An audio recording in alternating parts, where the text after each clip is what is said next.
Okay. If you want to see my office. It's Drew's office, but do you see the Evangelion Santas? We have to zoom in on that.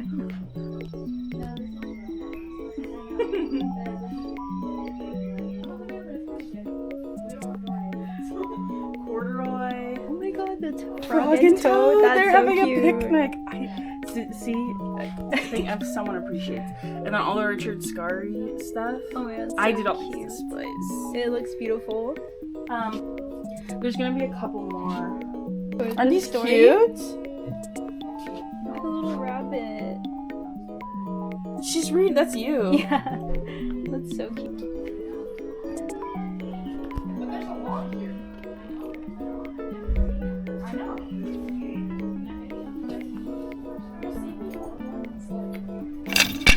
Oh my god, she's like a dog. Yeah, she's crazy. I didn't even know that rabbits could do She's that. insane. She's like a demonic rabbit. Whiz. Aww. Oh!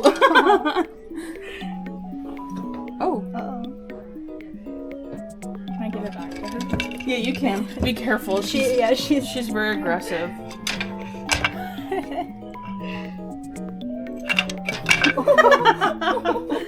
I've never seen a bunny act like this. That's so crazy. She has feminine rage. Yeah. That's what it is. Yeah, she's a feminist. She's like, the man is keeping me in this cage.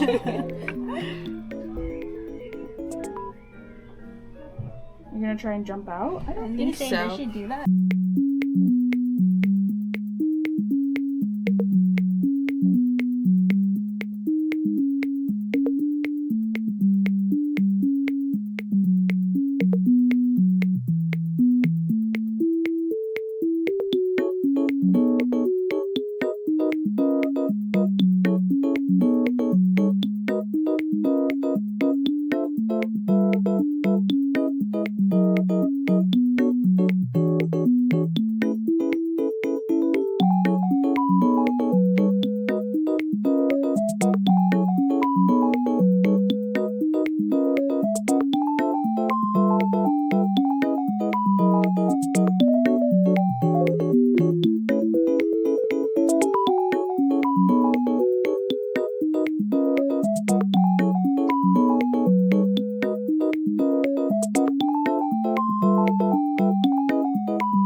Hello, welcome to my little February vlog.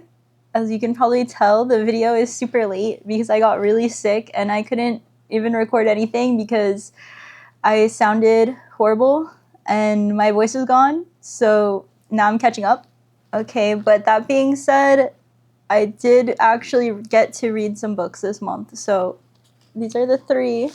Okay, so the first book I have to talk about is Mumbo Jumbo by Ishmael, and this was one that was recommended to me very frequently when I was writing my master's thesis on conspiracy theories, because I was sort of going through, with the time that I did have trying to read the American paranoid canon, basically any books that heavily reference conspiracy theories or have a paranoid affect. And this one really discusses their role in culture in a really fascinating way, very entertaining and true at the same time, because basically Ishmael Reed is a satirist and he's very good at his job.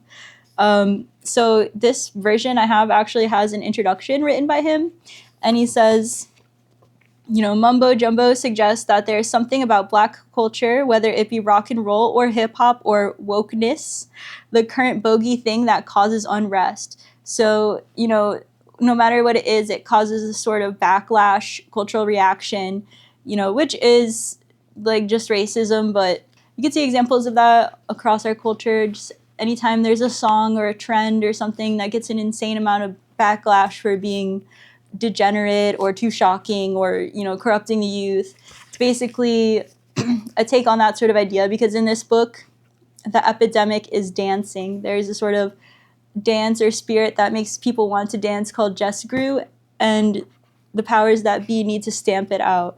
So that's what this book is about. And he's just a very stylish writer. I mean, let me flip through here. Yeah, there's illustrations in this copy. There's even like a sort of like scanned handwritten text like this. I don't know how well you can see that. I know my camera doesn't actually focus. But it is just a very interesting read, and there's just so many like one-liners in here. For instance, he says, if in the 1920s the British say the sun never sets on the British Empire, the American motto is that there's a sucker born every minute. And, it's basically like that on every single page. One of the things I had in my thesis is the idea that, like, there's conspiracy theories, but there's certain things that are just true conspiracies. If you're thinking of something like systematic oppression. And it also talks a lot about the tension between, rationality and the sciences and faith or mysticism. And honestly, this sort of book, it is so culturally dense and so full of cultural references to all kinds of religions, paganism, the Greeks, anything you can think of. I would really recommend this book to anyone that is interested in those things or has like a good background knowledge on those things. Of course, I think anyone can pick it up. It is just like a really great read, but you might have to be like Googling some things or searching some references. But I will also just say that I know there are those people that are obsessed with esotericism and mysticism and know all about like Freemasons and the Knights Templar and anything involving that sort of thing. If when it comes to that stuff, I would definitely recommend this one. I think you would love this. Okay, so the next book that I read this month was Satantango, and I really love this one. So I read this because I actually went to go see the movie, the 7-hour, 20-minute movie, which I'm actually going to film a separate vlog about that. So that will be up soon, and I'll just talk about what I thought about the movie. But I'll be honest, like it's going to be kind of hard for me to talk about the book and the movie separately because I feel like I consume them, experience them in such a short amount of time together. They kind of blend in my mind. Another reason is you can see right here the 2025 Nobel Prize. I believe it's pronounced Krasznahorkai. He received that award recently, so I was also interested in reading it for that reason, and I've been meaning to read something by him for a long time, and after this one I'm definitely going to read another book by him because I love this one. Another thing, this is kind of funny, something I think is kind of cute with this cover design is there's also an element of conspiracy in this book as well. And there's often this like metaphor used of the world being connected, everything being connected by spiders' webs. So I think it's really funny they did this with text on the cover. I don't know, that is like so cute to me. But this one, it kind of has that sort of like dark, bleak tones, kind of stress, apocalyptic, but he pushes it till it becomes like a comedy. So I think the most common comparison is Samuel Beckett here. So, you know, also the characters apparently in many of his other books are kind of waiting around, waiting for something apocalyptic to happen, waiting for some figure to come and deliver them to something, or, you know, reckon with something. So it's, you know, kind of like Waiting for Godot by Samuel Beckett, I would say is probably a big influence. But it also reminded me of just like, I don't know, like I just liked reading this because it's all these like miserable townspeople bickering and like living shameful lives, which maybe doesn't sound fun to some people, but I really love that. It kind of made me think of like some moments in like Crime and Punishment, or like Louis Saline when he's talking about his family fighting, like just all these miserable people going at each other. I don't know, I love books like that. Another thing that is so interesting to me, and again, this is kind of touching on the movie, but in the book itself, there's so much about like the tension between silence and noise, where there's moments where there is like silence, but you know, I guess it's like the feelings or thoughts of the characters or the awareness of the world becomes so overwhelming that that in itself becomes a sort of noise. There's like a real tension there where both kind of battle and kind of dissolve into one, or become something very imminent. And I think that applies to a lot of the themes in the book, or other qualities of the book as well, sort of have that kind of tension going on. Oh, and another thing that I really like about this is just like the sort of ontology or structure of it. I mean, I don't want to spoil anything, but basically it's sort of like the eternal return. It's really giving like True Detective time as a flat circle. Things just end up back to where they started. And so, I don't know, I guess it's sort of like in that waiting for something to happen, you realize that like that is life, that is living. There's just a lot of interesting stuff happening with time in the book in kind of subtle ways, but definitely those are stressed in the film. Um, and I don't want to spoil anything, but there's one chapter that honestly is a scene in the film that makes everyone cry and feel very uncomfortable. Uh, but it's still well done there, I'd say, honestly. But in the book, that was one of my favorite chapters. There's a chapter written from like the perspective of a young girl, and it's so fascinating. It has this sort of like, I wouldn't call it magical realism, but you just really inhibit her sort of worldview, and it has this kind of like magical, wonderful quality to it, but at the same time, it is very dark what is happening. But I love that contrast, and I just thought that chapter on its own, like, could stand on its own so well and was so beautiful. I'm trying to like talk about this without giving too much away, but I just really liked reading about all these people like living in misery. It's because of how it reflects on like the human condition. It's not just their misery, but it's just this sort of like human wide sense of failure or dread. Because the other thing that I read was a theory book, The Philosophy of the Tourist by Hiroki Azuma. It's kind of funny, like I was carrying this around and my friends were like, what is that about? The cover and the title is like very misleading. I mean, he is talking about tourists, but it's not literally a whole book about tourists or tourism. It's really about like trying to consider like, is there any sort of like actionable, ethical, political citizenship in the postmodern globalized world? I guess that is the most concise way I can say that. And tourists are sort of a symbol that he uses for the sense that tourists travel globally to other nations, participate in that culture, but at the same time there's a lot of misdirections and misdelivery. But he's kind of saying like, maybe we can still get something out of that. And also, you know, tourists are consumers. Tourists are themselves like a representation or a figure of capitalism, because this is something that can only happen under capitalism. So I will go more into that honestly in a video. I do want to make like a video just about this one and try to do more like philosophy videos on this channel. But basically, that's what he means by tourist, and he really just stresses this idea of misdelivery. I think it's a very like Derridian Derrida thing of, you know, the letter that doesn't arrive its destination sort of thing, and maybe hospitality. So I don't really know enough about Derrida at the moment to speak on that in more detail, but that's basically kind of where he's coming from.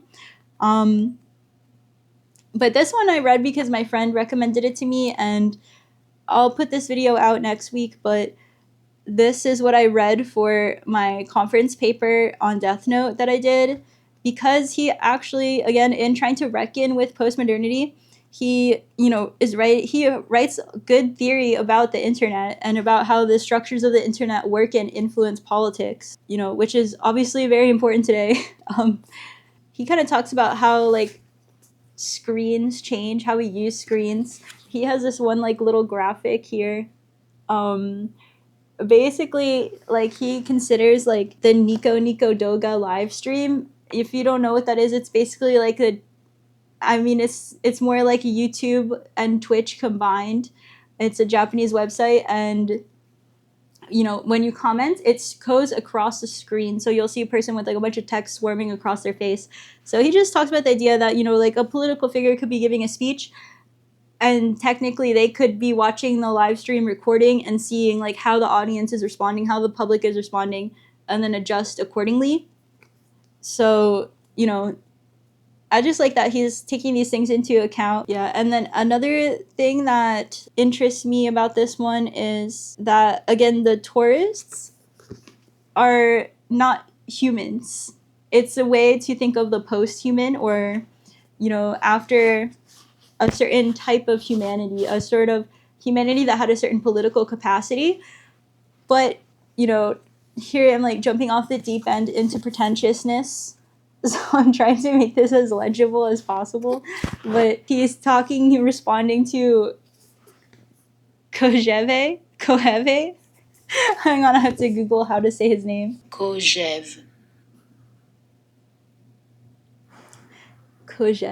He's talking about